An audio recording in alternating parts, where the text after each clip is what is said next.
All right, guys, so I'm here with Charlie, and Charlie's big into the weather. All right, so first question is, how did you get into the interest of the weather? Well, I was very young, around in like fourth grade, I'd say. Mm-hmm. There was a tornado warning.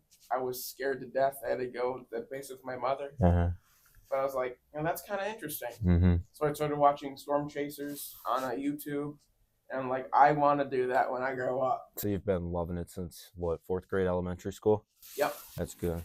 Do you see yourself pursuing it? Like, do you want to become a weatherman, meteorologist when you get older, or is it just kind of like a side hobby thing that you like? So right now, I plan on going to college to become a meteorologist. I'm deciding whether to be like a newscaster meteorologist, like on TV or behind the scenes with the National Weather Service, Okay. issuing the warnings, the advisories, the severe watches. That's the current plan. That's cool. That's interesting. So someone like me, could you explain kind of how the weather works for someone who's not experienced at all? Yes. So to put it in layman's terms, so it has to do with the atmosphere, Mm-hmm. and there's multiple layers of the atmosphere. So in the atmosphere, there's these things called jet streams. So it's Okay. a long air. It's like a belt of flow, Mm-hmm. and that could range from 100 to 200 miles an hour. Okay. Thankfully, we do not feel that, Yeah. but it creates something called shear. So that speed is very good. Mm-hmm. So when you have like storms, let's talk about storms. On the surface, let's say we have like an 80-degree day. That heat will rise up to the atmosphere, and that kind of belt of flow above your head is like miles above your head. Is very cold, Mm-hmm. very very cold, and that creates a lapse rate, which is how cold you go up in the atmosphere. And that is in that with the very strong belt of flow up in the atmosphere, the shear and the lapse rate that creates thunderstorms to grow tall. Thunderstorms really like it when you gradually get colder, Mm-hmm. and that's how it kind of works. And there's obviously a lot more dynamics like Yeah. instability, which goes in with lapse rate. Which instability is convective available potential energy. Mm-hmm. That's a lot, I know. Yeah. So just stuff like that, and also it really has to do with the dew points, the temperatures. For example, there's something called cap. Mm-hmm. Um, so what that means is if you go up in the atmosphere and it's still warm, that does not bode with thunderstorms. It has to be increasingly cold, and that's also how hail works and lightning. When those ice crystals above, when they kind of fall down, they become hail, and they kind of crash into each other. Mm-hmm. And then when you go down, it really turns into like a rainy thing. But sometimes those hail that will survive the warmth as you go down, and that's kind of how hail works. Okay. That was a lot. Yeah, no, but that definitely breaks it down. See, me, I'm not experienced at all. I kind of just thought the sun warmed it, and that's And about yeah, it. there is something called daytime heating. Mm-hmm. So the sun is very important. So, for example, I think it was Saturday or Sunday, we had some thunderstorms. Well, not for our area, but for more southeast. And there's a lot of cloud cover, and that limited daytime heating. So there was not a lot of energy in the atmosphere, and that's why we didn't get a lot of really strong storms that day. Okay. Nice. All right. I mean, that breaks it down a lot. And then my next question. So, do you just look off the weather app, or I know you mentioned when we met earlier. So we met earlier, what, about 3 weeks ago, and we kind of talked a little bit, and you mentioned that you make your own forecast, correct? Yes. So as a weather enthusiast, we call it, or any kind of meteorologist, to make forecasts, you need weather models. Mm-hmm. So with like a computer, let's say, there's like a lot of websites where you can get they call it numerical models.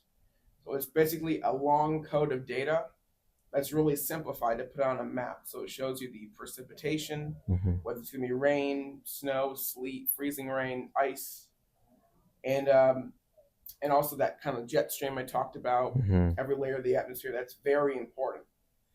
That's very important. And any other parameter you can think about, the wind gusts, the surface wind, and I think whatever else. Water vapor, Mm-hmm. which water vapor is the amount of water that's in the atmosphere. So if you think of a cloud, that is water. So if you imagine above your head just a bunch of water, but it's just clouds. The reason why it doesn't rain, so like right now there's a lot of cloud cover.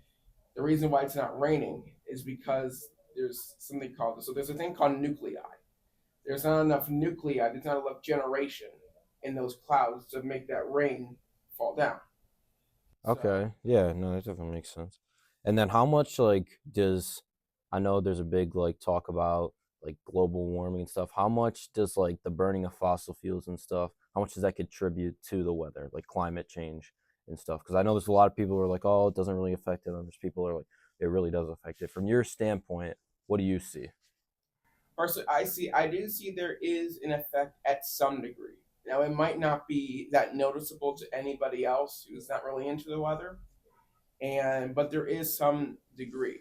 So what these kind of fossil fuels do is they inhibit the atmosphere and they help to destroy the ozone layer. Now, right now, the ozone layer is currently being healed. That's a good plus, Mm-hmm. and that's kind of why we get really strong auroras. Mm-hmm. Auroras are usually it's called space weather, so it usually is from the sun, Mm-hmm. and but without the ozone layer, it's like a plasma that comes off the sun. Without the ozone layer, we'd be fried. Mm-hmm. Essentially, we'd be cooked. Yeah. But thankfully, we have the ozone layer, and it's at a degree where we just see really pretty lights in the night. So, with your question of so does climate change affect the weather? So it does. Mm-hmm. For example, this the 2025 Atlantic hurricane season. Because of global warming, a lot of the Atlantic basin. So if you think of like the Caribbean, like to the east of New Jersey, that kind of area. So it was really warm this year, and the reason why is because of that global warming. There's a lot of sunshine hitting, and it's been so prolonged. And with the fossil fuels, so when that goes up into the atmosphere, it does kind of create a little bit of a unique situation, Mm-hmm. essentially. And with the hurricane season, we actually had three Category 5 hurricanes, which is very unusual. Very unusual. That's a very rare situation. Mm-hmm. So it's having a very significant effect, global warming. It may not be noticeable to you, but it is having a very significant effect. Okay. And then my last question, hopefully this doesn't change it, but how many snow days do you predict us to have? I know the viewers want to know This this. was what I was waiting for. Right now, I'm thinking anywhere from 1 to 3. Now, usually we average about usually 2 snow days or 1 snow days, but with all the models I've been looking at, the climate models, Mm-hmm. I'm seeing a lot of scenarios where we're going to have a lot of cold air intrusions coming down over the Great Lakes. That's going to cause really like negative-degree wind chills, possibly. Possibly. A lot of things change. But a lot of lake effect snow. Lake effect snow here, it's pretty significant. So I think anywhere from 1 to 3 snow days. That's what I'm expecting. Mm-hmm. So to average it out too. Okay. Yeah. And then the lake effect. I saw that was the last question, but last question now. Lake effect thing. So what I got is like from lake effect, it's like you can't really predict it because it's coming off the lake. Is that correct? Or like how So does it work? I can really explain lake effect snow. So what happens is, so we talked about that kind of jet stream, that cold air. So when you have cold air aloft and it goes over the Great Lakes, usually you need to have winds around that lower level, just above your head, essentially. Um, that kind of level of the atmosphere, you need to have really cold air. You also need to have winds that don't really change a lot. So you don't have winds going south and then like an hour or so later, they're going more east. That's directional shear, Mm-hmm. which is not good for lake effect snow. So for Lake Erie, for us, we want that wind flow. We want to match the length of Lake Erie. Mm-hmm. We call that fetch. So usually we need west southwest winds in that kind of layer of the atmosphere going across Lake Erie. And the lake is so warm that it's so shallow. The air, so the water temperature of Lake Erie, it goes up into the atmosphere. Okay. Now it binds with that cold air, and I think we talked about lapse rate. That's kind of what happens. So we get really strong lapse rate, And what it does is it creates clouds. And when those clouds get over the land that's pretty cold, it causes snow to fall. So that's kind of how lake effect snow works. So it's a water temperature that goes up into the very cold atmosphere and over the land. And there's also things like lake effect rain. And during the summer, we actually get some lake effect thunderstorms, which is pretty Mm-hmm. cool. All right, guys. So this was our interview with Charlie. Charlie, we appreciate you coming out here, and I hope you guys learned as much as I did sitting here. And let's hope to multiply those snow days by like 5. Let's make it 10. Let's make it happen. All right, cool. Thanks, Charlie. I appreciate it. No problem. Anytime.